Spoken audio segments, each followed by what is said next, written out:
Bueno, seguimos en Trabajadores y Empresarios y es la verdad que bastante, antes, no meternos en el detalle específico de Venezuela, aunque ya hemos hablado y vamos a seguir hablando del tema de la elección, pero sino en esta constante, quiero destacar como para que hagamos un análisis más exhaustivo, y tiene que ver con estas constantes de que las consecuencias siempre en boca de Milei la tienen el comunismo, la tiene el socialismo. Apenas antes de la elección, de que se definiera que había ganado Maduro, y si es que no ganó Maduro o tendrá que refutar, pero ya de por sí el gobierno tenía esto y Milei dijo que iba a perder Maduro porque iba a perder ese socialismo retrógrado de Maduro. Pero también dijo que China, que es una de las potencias del mundo, era retrógrada porque era comunista, y el socialismo, y inclusive ayer Axel Kicillof lo levantan como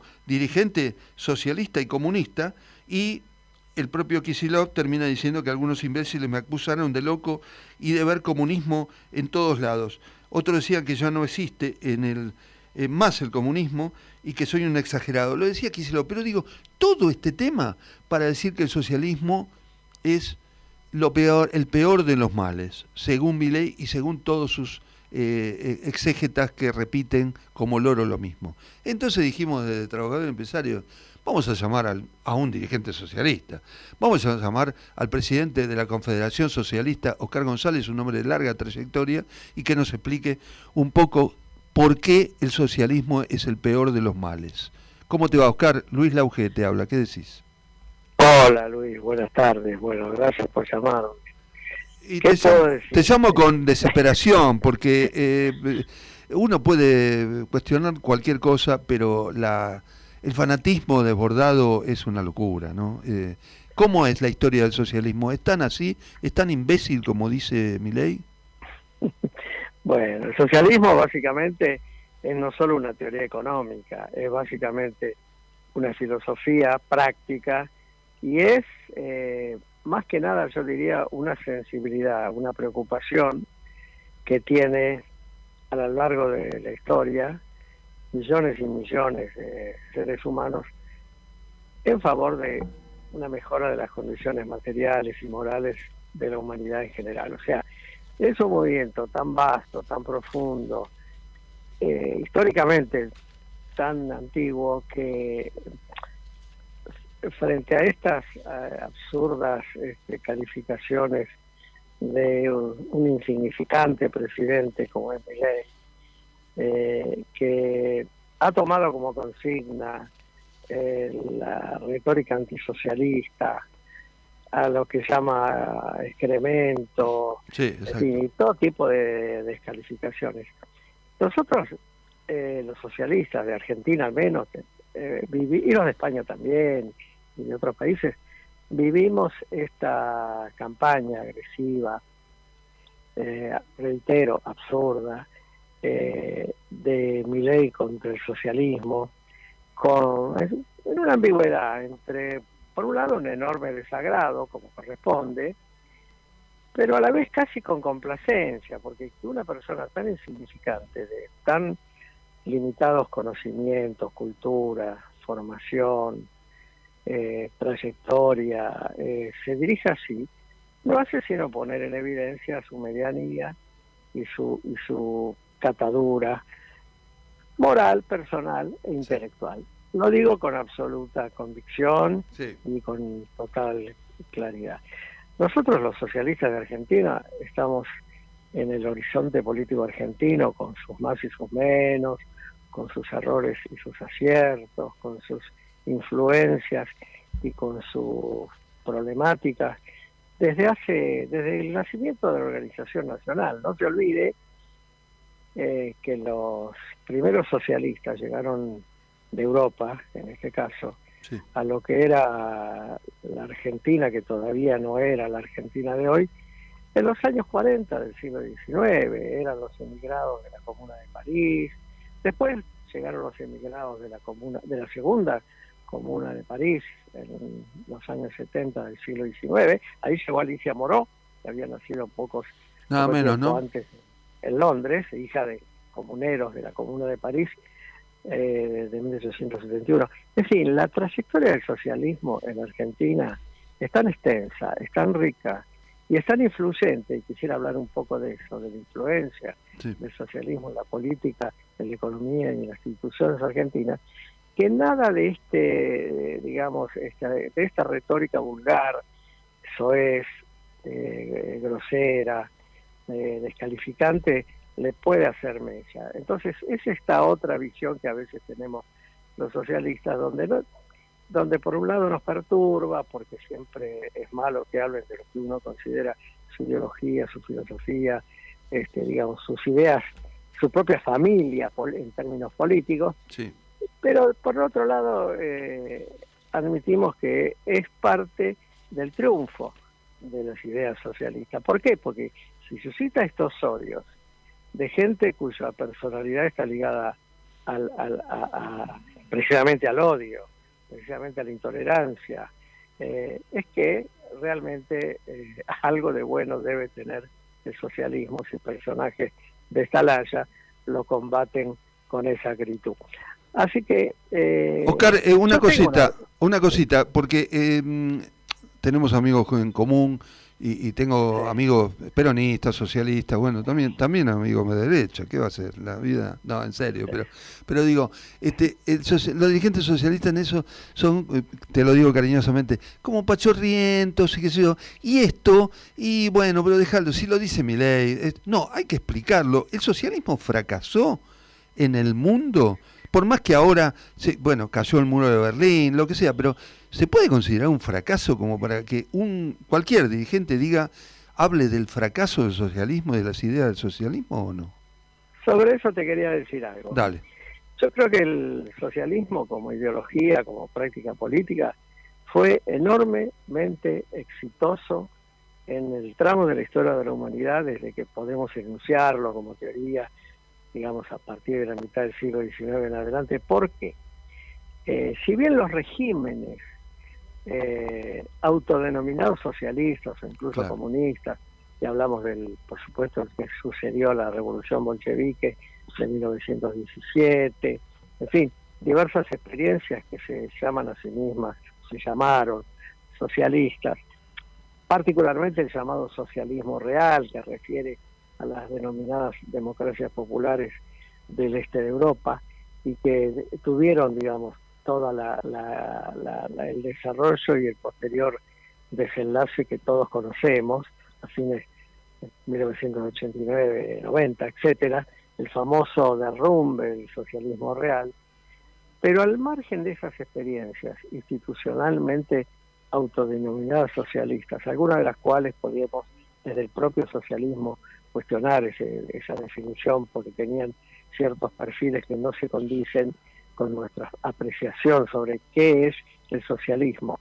Abro paréntesis, nosotros nos consideramos partidarios del socialismo democrático, que no tiene algunas cosas en común con otros matices del socialismo que tienen diversa implementación en términos de respeto por determinadas cuestiones ligadas a las libertades individuales y aún colectivas. Pero al margen de todo esto, yo digo, el socialismo triunfó. Ustedes imagínense, todos los países capitalistas, Estados Unidos incluido, Inglaterra, Francia, Alemania, Japón, si todos esos países de un capitalismo potente, por momentos brutal, por momentos, ¿cómo denominarlo?, violento, si no hubiera permeado las ideas, los valores y las sensibilidades socialistas en todos esos regímenes capitalistas, hoy sería el capitalismo de Milei el imperante. ¿Por qué? Ajá, qué interesante. Hay el capitalismo que hay en Europa Occidental? A ver, ¿por qué hay un capitalismo que algunos llaman elegantemente capitalismo social, otros lo denominan socialdemocracia, otros lo denominan centro político, en fin, todos esos valores de solidaridad, fraternidad, justicia, limitaciones, de la excesiva concentración de la riqueza que hacen a lo que es el mundo capitalista contemporáneo y contra el cual combate gente como Milei llamándolo comunista, esos regímenes, Sí. es el triunfo por otra vía, lo diría de esa manera, del socialismo. O sea, el fracaso del socialismo es asimilable y reconocible en el fracaso de cierta institucionalidad que se llamaba a sí misma socialista. La extinta Unión Soviética, los regímenes de las democracias populares del Este, pero que alguien diga que fracasó el socialismo en China, cuando uno refiere a la historia de China y ve la evolución del pueblo chino, las condiciones de vida del pueblo chino, las posibilidades educativas que tiene y que no tuvo nunca jamás el campesinado chino, hoy constituido en una clase obrera potente, industrial, avanzada, culta, con, digamos, avances tecnológicos increíbles. Así que yo creo que el socialismo, en la Argentina, en la Argentina, en el primer gabinete del general Perón, después de las elecciones de febrero de 1946, los tres principales ministros, ¿de dónde provenían?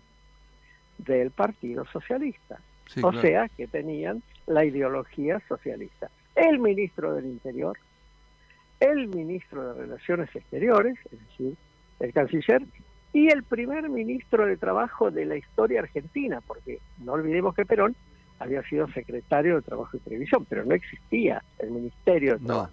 Lo creó precisamente Perón. Bueno, fue José María Freire, un obrero sindicalista, dirigente del Sindicato del Vidrio, militante del Partido Socialista, ni hablar del ministro de Interior, del canciller. Entonces, esa es la forma, de alguna manera discreta, en que las ideas del socialismo, digamos, permearon, influyeron y en gran medida determinaron las políticas de los gobiernos contemporáneos, hablo del siglo XX e incluso algo del XXI, sí. Y lo que hoy se llama la socialdemocracia europea. La socialdemocracia europea se refiere incluso a sí misma como socialista. Acaba de ganar el Partido Laborista inglés, acaba de ganar el Frente de Izquierda, que incluye al Partido Socialista en Francia, y acaba de ganar por la articulación frentista con otros elementos de la izquierda el Partido Socialista Obrero Español. Así que, primero, el socialismo está vivo, muy vivo, por supuesto. Hay muchos matices y variantes de socialismo, como hay muchos matices y variantes de derecha. Hay una derecha más liberal, más respetuosa. Y esta influencia que parece haber de ultraderecha en el mundo, ¿es puro marketing o hay un avance de la ultraderecha rápidamente? No, hay un avance de la ultraderecha porque hay un nuevo segmento de la estructura de clases ya a nivel global, mundial, que es una especie de superclase burguesa transnacional, que es una ínfima porción de la población mundial, el famoso 1%, que para mí es una cifra exageradísima, claro. Que sí, efectivamente, en el mundo capitalista, que ha perdido la naturaleza esencialmente productivista para convertirse en una naturaleza esencialmente financierista o financierizada, como se dice actualmente. Entonces, en ese desplazamiento de lo productivo a la especulación, hay un sector muy pequeño, esa clase burguesa transnacional superelitista, que está imponiendo sus criterios, que como no está directamente vinculada a la necesidad de la producción ni de la productividad. Por ejemplo, no le interesa el destino de las masas obreras, que en el capitalismo anterior sí había que contener y a veces había que ceder en función de que continuara, digamos, la rueda de la producción de manera más o menos correcta o racional. Y hoy día no, hoy día que está ese segmento, la mera especulación, ya no es necesario. Acá viene yo me tomo la libertad de mencionar al Papa, lo que a alguno le puede sorprender. Claro. Cuando él habla de la humanidad que se trata de descartar, de las enormes masas humanas a las que se consideran personas de descarte. Eso sucede porque ya el capitalismo en su tránsito hacia esta financiarización absoluta ya no es el sistema productivo ligado al consumo, ligado... Bueno, y la experiencia la tenemos en Argentina. Si alguien no quiere que se consuma, es el gobierno de Milei. El gobierno de Milei, todas las políticas conducen a que no haya consumo. Obviamente, si no hay consumo, no hay industria, no hay economía. Entonces, todo se limita al mundo de los préstamos, al mundo de esos traslados, digamos, de masas de dinero, o de no de dinero físico, sino de representaciones del dinero. Lo que sí es una traslación material e incontrastable es la del oro. Es así, claro. Eso es absolutamente material. Oscar, así que bueno, yo creo que el socialismo no ha fracasado. Oscar, el socialismo... entonces, como para terminar, el socialismo va a tener, digamos, las ideas socialistas van a seguir teniendo más influencia que lo que podría generar estos regímenes de ultraderecha tan agresivos como el que encarna el presidente de la Nación, por ejemplo. Bueno, la naturaleza agresiva y el odio que desencadenan las ideas del socialismo en forma directa, o también en ese sentido que yo planteaba de la influencia del socialismo en el capitalismo global en general, en los países democráticos capitalistas en general, es lo que ejemplifica que efectivamente tiene vigencia. Porque claro, si no tuviera vigencia ni destino ni futuro, nadie lo atacaría como está siendo atacada por gente de la catadura de Milei, de Vox, de Bolsonaro y de toda esa, digamos, mafia de ultraderecha, que en sí mismo no manejan nada, son meros entelequias, son meros expresiones del verdadero poder que está muy detrás de ellos. Oscar, te agradezco muchísimo, fue una buena, no una clase además, sino poner las cosas en su justo término y analizar bien la historia. Te agradezco muchísimo la participación en el programa. Gracias a vos, Luis. Un saludo a los oyentes. Gracias. Oscar González, presidente de la Confederación Socialista, estuvo en Trabajadores y Empresarios. ¿Sabías que en Quilmes tenés un centro municipal de zoonosis? Podés comunicarte de lunes a viernes de 8 a 14 horas al 2204-9347 o acercarte a Avenida Hipólito Yrigoyen 273 para consultas veterinarias, castraciones, vigilancia epidemiológica y de enfermedades zoonóticas y control de plagas y vectores. Osfatum.